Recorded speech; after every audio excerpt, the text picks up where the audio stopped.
In our first story, residents of Sogakope have given the police a 3-day ultimatum to arrest a group of armed robbers who shot and killed an assemblyman in the area or face their wrath. The residents who staged a protest on Sunday morning and blocked the Sogakope-Accra highway following the murder of the Sogakope South Assembly member Marcus Mauto Azali are promising worse actions should the police fail to bring the assailants to book. Addressing the press, an opinion leader, Maxwell Lukuto, called for a mass transfer of police personnel in the area. To be an understatement to say that security has completely broken down in South Tongu district. And we want to say that as early as possible, it should be restored.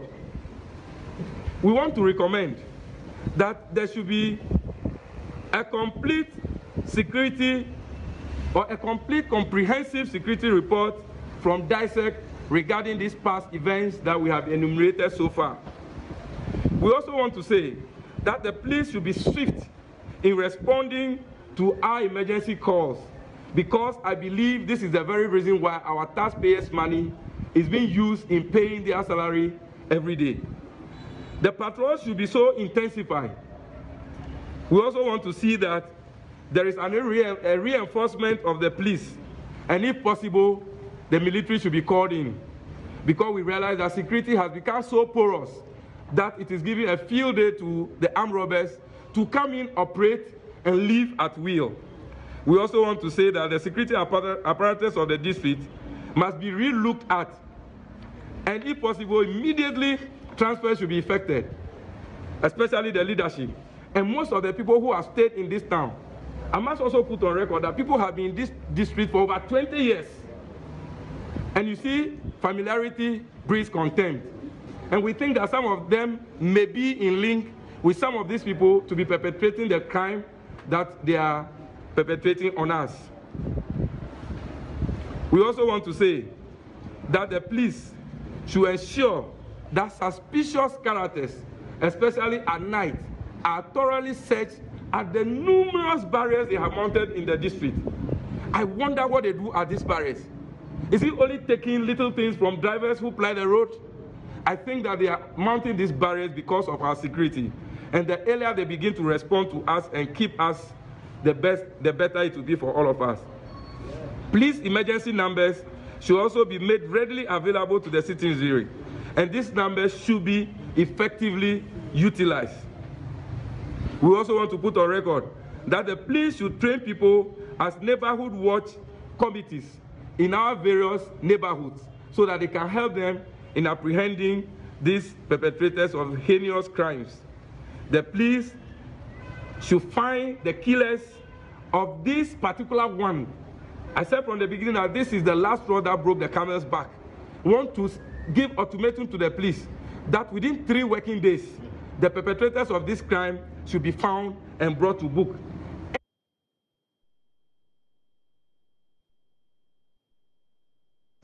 Now, police in the region, meanwhile, cautioning the residents to exercise restraint as they work towards apprehending the assailants. Volta Region Police PRO Prince Dokbache spoke earlier on News Desk. See, our work largely relies on information. And so even the District Security Council had already placed a bounty of an amount of 10,000 cedis on the head of those who engaged in this dastardly act. All these are measures that we are putting in place to make sure that in the end we get those who are behind this act. Information can come in any form. If you monitored the media yesterday, there were various accounts of the same incident, and we feel that we are supposed to be the receptacle of those information, so that we will scan them, process them, and then be able to create some leads that can enable us to get those who are behind this crime. We listened to an account of the sister of the deceased assemblyman, who said they called the police after the incident just to get some intervention. but they made several calls and they didn't get any responses. Can you explain what may have happened there? Right. As I mentioned earlier, with the engagement of the youth by the deputy regional commander, the command has taken interest in inquiring to find if that assertion or concern as they have raised is true. Many times people are going to call the National Command Center, and then the call will be relayed to the particular region within which the incident is happening, and then further from there it goes to the particular district or division where the incident is happening.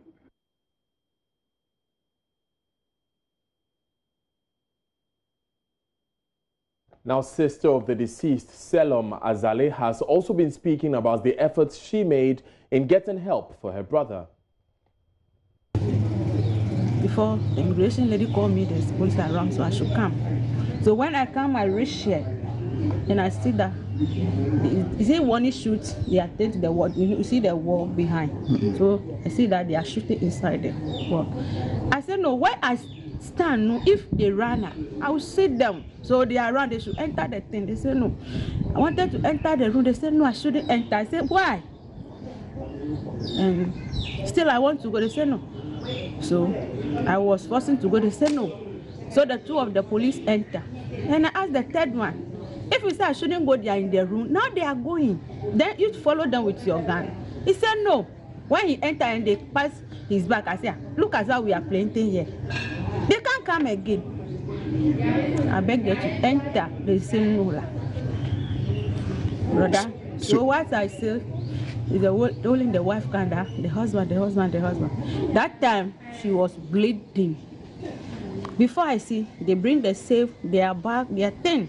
They check, they took everything. Whatever is in the bag, nothing was in the bag again. They took everything. So when the woman came out, I see that blood, every place blood. So I wanted to go and take the two kids from the room. They said no. They should take. They said no. They should take the lady to the hospital. So when they take the wife to the hospital, I said then they should add the man. They said no. And the ambulance can. I said they killed my brother. They said why did I say that? I said if you want ambulance to carry him, then why can't they wait to take them together? They said no. They have to bring ambulance.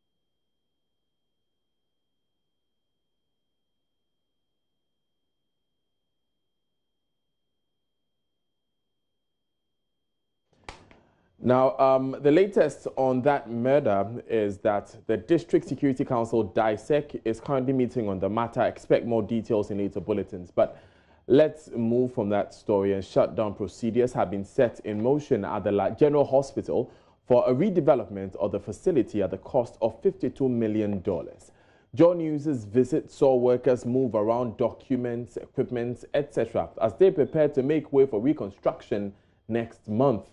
The shutdown has been necessitated by the deplorable condition of the facility, making it unfit for healthcare delivery.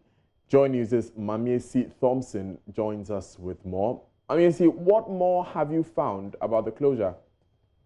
Right. Thank you so much, Daniel. What we are learning is that the facility will be closed down next month for construction to take place.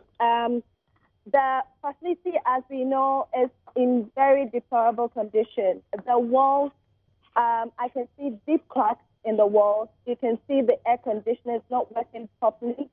They are all rusted, and I can also see wires all over the walls in the hospital. As we speak, we know that the construction has been given to a Chinese company, Polychanda, who will be starting work next month, and part of the add-ons that will be given a facelift to the hospital will be an emergency block, a surgical block, a maternity block, male and female wards, laboratories, diagnostic center, and then also staff accommodation for critical health personnel. So what we know now is that health workers are moving about equipment and documentation to make sure that everything is put in place for the construction to take place. So right now, what I'm seeing is that the nurses are going up and down doing that. What we also know is that the closure is also going to have an impact on people who used to come here or clients who took their services from the hospital. But then we are hearing that measures have been put in place by the hospital to ensure that nobody will be affected. Meanwhile, staff will be transferred to other health facilities while the hospital has been shut down. We're also learning that the assembly, the Ladade Protocol Assembly, is also making arrangements for residents living in that area and other important or emergency cases to be taken care of. So that is what we are learning. Right. We are learning about now, Daniel. Thank you very much, Mamisi Thompson, for those updates. We'll bring you more in later bulletins. Now, we stay with healthcare because medical superintendent of the Ekwe Government Hospital in the Western Region is making a strong case against lives lost as a result of no-bed syndrome. Dr. Paul Cooper says hospitals grappling with lack of beds and having to turn away patients only leave them with no choice but to go home without getting the needed medical attention. He was speaking at the commissioning of the high dependency unit for the St. Martin de Porres Hospital. There's more in the following report. Medical Superintendent of the Ekwe Government Hospital in the Western Region, Dr. Paul Cooper, says hospitals must adopt new innovative measures in dealing with the no-bed syndrome. He believes the lives of patients seeking urgent medical care should be the first and paramount. Dr. Paul Cooper, speaking when Meridian Logistics and Engineering Limited commissioned a high dependency unit for the St. Martin de Porres Hospital, said it becomes pathetic when they hear referred patients end up in their homes due to lack of resources. He would rather seek the consent of the patients to be treated on stretchers, chairs, and sometimes on the floor. We have patients lying on the floor, but patients are grateful that we never turn them away. We never do that. That you come and we tell you we don't have a bed. If we tell you we have to nurse you on a, what do you call it, a stretcher for the next 24 hours before you find a bed, they willingly do so. It is very pathetic if we write a referral for a case, which we even cannot do here, and find out that the patients do not have the resources to be cared for outside. So we don't take that risk. We do our best in-house.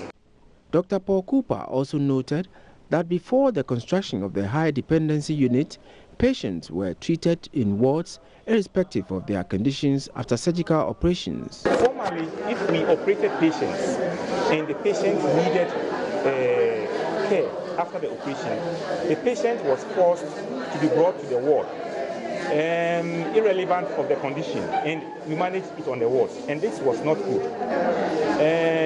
For standard guidelines, after you have done major operations, the patient should be brought to a proper recovery room, given oxygen, ventilated, and managed in such a way that the patient is stable, what we call stable, conscious, before you take the patient to the ward for normal care. This facility will be very good in assisting us in the fact that when we operate people, we can now bring them here to this particular room, take care of their needs until they are stable.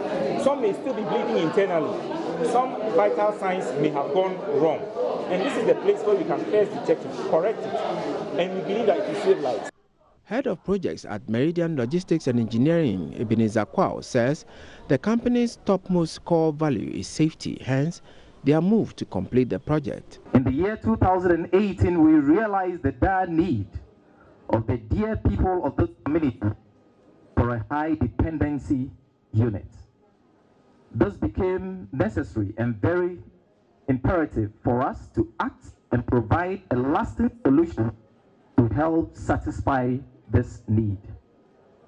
As a company, we dearly deem this as fitting to do, considering the fact that St. Martin de Porres Hospital here, proud today, was developed of a high dependency unit to manage critical conditions of patients who need urgent attention, but frequently have to travel long distances to the capital town of this region and even sometimes to other regions just to access urgent and high dependency unit healthcare.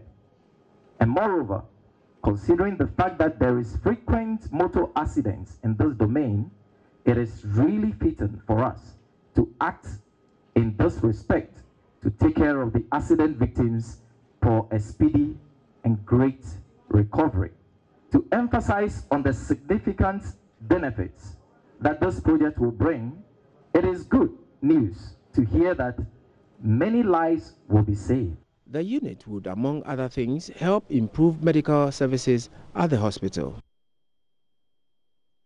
Now, over 400 children are currently trapped in a life of bondage in Ghana's witches' camps. That is the subject of JoyNews' latest Hotline documentary, Serving the Witches, produced by our award-winning journalist, Justice Bedu. The full version of the documentary airs tonight on JoyNews, but ahead of that broadcast, we bring you the story of one of these miners. It's a Harmattan morning in Napoli. The weather is brutally harsh, dry, windy, and cold all at the same time. The town's children have come to gather around fire as dawn breaks.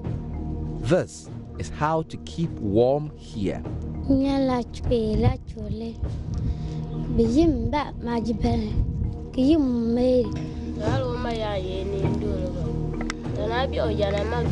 Mary, like many of the children here, are in the town not because they chose to. Their grandparents were accused of witchcraft. Some of the accused women are old, weak, and frail. Unable to do any chores on their own, they cannot survive in this camp without help. And these children were the ones forced to leave their homes so their weak grandparents could live in a witch's camp.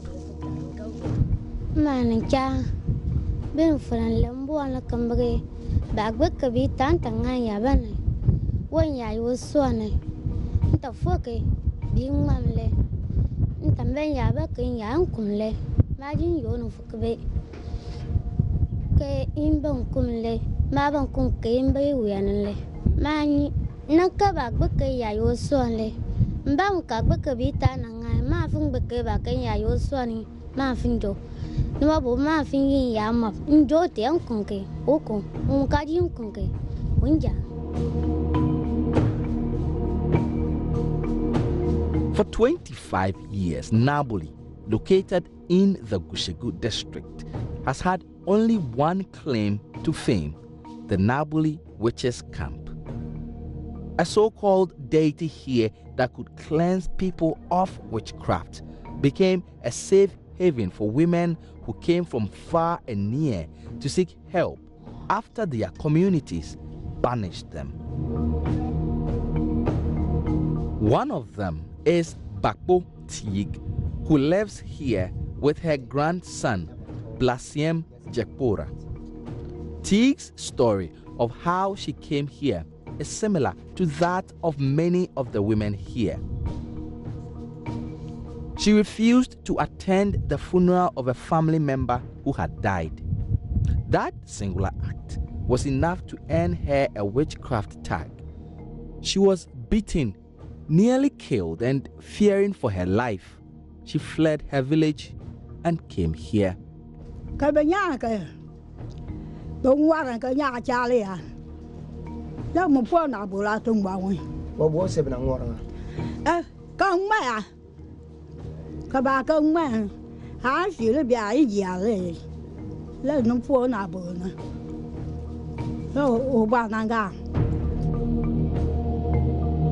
Bijawana chuke machana na nyike mpia tikana lana nyo witang malalo na manama.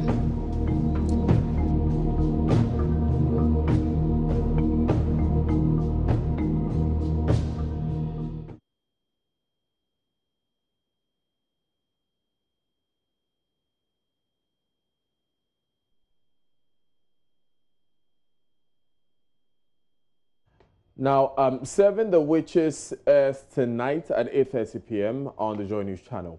Next, we have the story of 32-year-old Charles Isuman, who is living with albinism and has been diagnosed with skin cancer. Through it all, Charles found solace in music.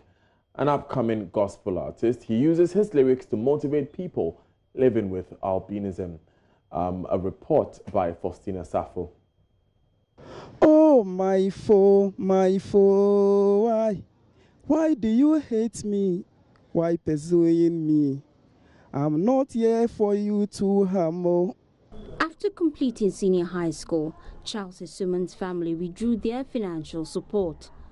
He was forced to pick up menial jobs, most of which required him working hours under the scorching sun.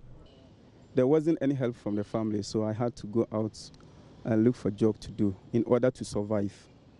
So in the process, I found many kinds of jobs to do.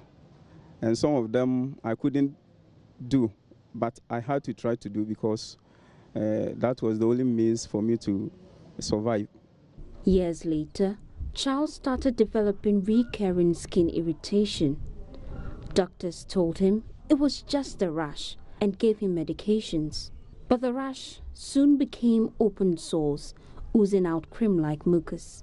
Later, Engage Now Africa discovered me, and I was taken to 37 Military Hospital. That was where it was declared that I am having skin cancer. With the help of Engage Now Africa, Charles is currently undergoing skin cancer therapy. Francis Yawansa is Director of Education at Engage Now Africa. We've had several cases that we've taken to Kolebu, Sweden Ghana Medical Center. The last one that passed on, which is a very terrible story, is Samuel. We did almost everything that we could, finance, support, and everything. And it's difficult also to get close to them, especially when they have cancer, because the stench that comes out of them is bad, because it keeps deteriorating every single now and then. And so because of that, Engage Now Africa has decided to go on a massive campaign to aid these persons. Against all odds, Charles is holding on to his dream of becoming an international gospel artist. All who draw sword, all die by sword. In Lord Jesus, I will swap your blessing for my curse. If you don't stop harming, if you don't stop worrying, if you don't stop stealing, yeah. Most people don't, give us that respect, and because of stigmatization. But I am encouraging each and everyone that even if you are an albino or not, be bold and be self-confident and try to realize your dreams. He has already released his first single titled Shame on Enemies. Faustina Safo's report for JoyNews. Now, Ghana may not be able to deal with a coronavirus outbreak exceeding 100 cases. Now, though our strategic plan may contain the first 100, an outbreak the size of what has been seen in other countries may be too much for the system. This was made known after a careful study of the country's preparedness level by a doctor and lecturer resident in the USA, Bertha Sewa Ayi. Experts say this could be worrying considering the exponential growth in the number seen in other countries. Dr. Ayi joins us via Skype to shed some more light on this. So, Dr. Ayi, in the first place, what makes you convinced that for the first 100 cases of coronavirus, if there is an outbreak in Ghana, the country's systems could contain it? Well, with outbreaks of coronavirus, it's always situational updates all the time. The assessment I made was as of February 28th, and it's been 3 days time. And during that interval, regional health directors have coordinated with the Ghana Health Service so that at this point, all of the 16 regions have designated treatment centers as well. So that I believe the capacity has definitely gone beyond 100 in terms of managing. When I use the word 100, I was referring to critically ill patients, because out of, let's say you have a first cases, about 80% of them will be really, really mild illness and will not even require hospitalization.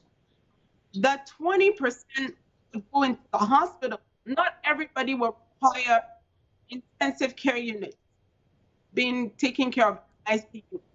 However, about 2 out of this 20 may be so ill that they require a ventilator. And this is where the initial treatment centers that I refer to as not being able to handle more than 100 comes in. But so far as diagnosis is concerned, we have 2 very well-equipped laboratories, one at Noguchi Memorial Institute for Medical Research and the very able leadership of Professor William Ampofo. And they've been running respiratory panels in Ghana for several years now. They run up to 5,000 a day. And so they're more than equipped to handle any new diagnosis that will come in. Right. And even if they're not able to diagnose, they can send them to Kumasi where further tests can be done. Right. So, Doc, would you say that this is comforting, given the picture that you've painted, that the system we have should be able to contain any coronavirus outbreak whatsoever? Very, very much so. I think the most comforting part is people at the helm of affairs. Dr. Anthony Nsiah, who just was the previous Director General of the Ghana Health Service, is now special advisor to the President on health issues. And he's very much on top of the situation. The head of the Ghana Health Disease Surveillance Unit, Dr. Franklin Asiedu-Bekoin, is also on top of the situation. Since the coronavirus outbreak, they've had meetings, they've updated their emergency treatment plans. And the thing was, even though it wasn't a thing, in retrospect, it prepared the whole country for this, because already pandemic that set up and used. And so all these measures are in place. They've taken care of the ports, especially Kotoka International Airport, where people coming into the country fill a health questionnaire that asks them about symptoms. So I think there's a lot of comfort derived. Besides, we're not alone. They're coordinating very well with the World Health Organization, with the CDC, with the Naval Medical Center for supplying and helping the with equipment and supplies. And I know that the WHO is also watching very, very closely. And what makes me more comfortable is that considering Africa has a population of about 1.3 billion, we only have 3 cases in Africa as we speak. And even though cases are imported, so we don't have a major issue, but we need to prepare. On that final point you made about Africa having 3 cases compared to a population of 1.3 billion, some would have expected that we would have more cases considering the level of trade and travel that goes on between Africa and China, where the disease broke out first. Some have even suggested that Africans may not be in danger of coronavirus as much, given its current behavior. As a medical professional, what's your opinion on this? Okay, so the first one I want to debunk for sure, because it has made so many rounds in social circles, is the fact that Africans are immune. That is a fallacy, and it's something that we shouldn't even accept at all. First of all, the fact that a Cameroonian who lives in China got infected and got cured means that Africans are susceptible. Secondly, you cannot generalize based on one patient who got cured that Africans are immune. It's just not done scientifically. It's not done anywhere. You need more like a retrospective study where you had maybe, let's say they took 1,000 people from Ghana to China and exposed them to the same situation that China was exposed to. Let's say they got them to Rome in the streets of Wuhan City, observe them for maybe to 30 days, and then after 15 days, you find that, wow, the Africans did not get ill. Or you find that maybe only 2 out of 1,000 Africans got ill, whereas maybe 200 Chinese got ill. Then you do a statistical analysis to determine that the result is significant at the statistical, right. It's statistically significant. But that assertion is completely false. And we should not accept it. Okay, thank you very much, Dr. Bertha Sewa Ayu, for joining us. She's a medical professional and the author of that article we were discussing earlier. You're still live on the on Joy News today, pardon me. My name is Daniel Dazi. Coming up in business, Anadarko's asset sale to Total Oil hits a snag as Ghana Revenue Authority freezes tax clearance certificate. Daryl joins us with more after this.